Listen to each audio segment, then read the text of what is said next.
Hello everyone, দিনটা ছিল গণেশ চতুর্থীর দিন। আগের দিন রাতেই ভেবে রেখেছিলাম যে আজকে শাড়ি পরবো।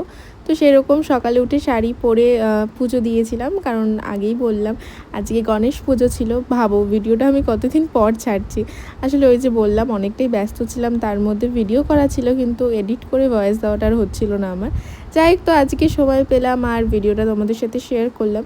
তো স্কুলে যাওয়ার মাত্রই আমি ক্লাস করানো শুরু করে দিয়েছিলাম, কারণ ওদের এরপরই এক্সাম শুরু হয়ে যাবে, সেকেন্ড টার্ম এক্সাম, আবার 10দের টেস্ট হবে। সেটা পুজোর পর হবে অবশ্য, তাই জন্য আগের থেকে আমরা সব আমাদের যে অ্যানুয়াল ফাংশনটা হওয়ার কথা স্কুলে, সেই নাচগুলো তুলিয়ে রাখছিলাম। আমার মোটামুটি সবই নাচ তোলানো কমপ্লিট হয়ে গেছে, আর দুটো বাকি আছে, একটা মর্নিংয়ের আর একটা ডের। তো এটা হলেই পুরো আমার প্রোগ্রামের সমস্ত কিছু রেডি হয়ে যাবে। তো স্কুলের পর বাড়িতে এসেই বেরিয়ে গেছিলাম নেহার সাথে, কারণ নেহার কয়দিন পরেই চলে যাবে, তাই ওর সাথে এখন আমাকে বেরোতেই হবে, কারণ এরপর আবারও 6 মাস পর আসবে। তো এইভাবেই আজকে আমাদের দিনটা কাটলো। আর যেহেতু আজকে পুজো, তাই একটু গণেশ ঠাকুরও দুটো তিনটে দেখে নিলাম, বেশি দূর তো আর যাওয়া হয়নি।